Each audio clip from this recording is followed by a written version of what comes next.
Hey, good morning, everybody. It's Brian Foote here, talking more about my new book, From Insight to Upside. Um, Before we get into going chapter by chapter, I think it would be really important to preface everything with the concept of contrarianism. What I want you to think about and put into your mindset is the following. Not everything contrarian works, and often it does make sense to mimic the crowd. So why do I harp on contrarianism so much? Well, the flip side of that is, of course, that you're only going to make money when you have a variant perception. If you go with the market, you will be subject to the market moves. Certain times, it makes absolute sense to hold your nose, buy an index fund, and wait, and you will be rewarded. Over a long period of time, that's absolutely the way to do things, number one. Number two, it's the right way to do it if you are not interested in working either with an advisor or doing it yourself in some fashion. So, being non contrarian, going with the flow, that works for most investors.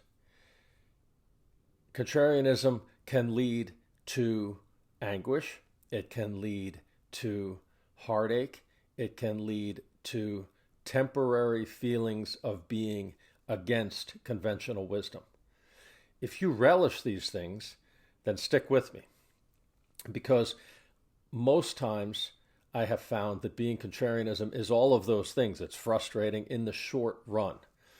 But when you find a company or you find an idea that's trading at a sufficient discount in a market that people call efficient, you've done your work, you've decided how much to allocate to this idea.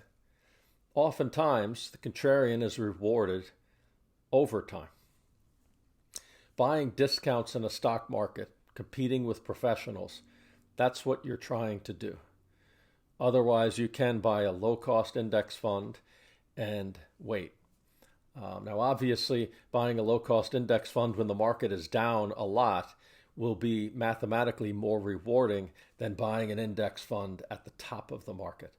What I mean is, if the market's been up 20% for the past 3 years, you probably are going to not repeat that. Again, don't do this at home. Contrarianism, just picking a randomly cheap stock or buying something that's broken down, is only part of the idea of being a contrarian. You're a true contrarian. You're one that is setting up to make money when you have your mental state correct. You understand that in the short run it could be frustrating, that you could get a bigger discount. Over time, if you've done the work and the company is truly the bargain that you've determined, you should get rewarded. But it can take time, right? A five bagger, a company that can go up fivefold, doesn't instantly show itself in a market that's picked over by some very, very high quality professionals.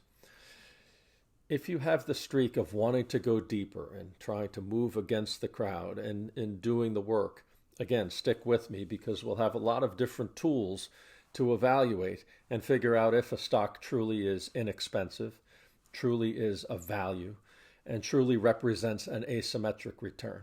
But your journey's begun. Again, don't be contrarian in everything. Put on your suit, put on your pants to go to the office. We don't have to dress differently or act funny in all ways.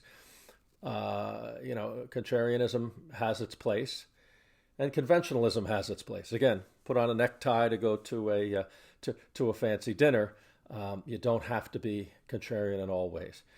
However, the great rewards coming from investing typically come from going against the conventional wisdom.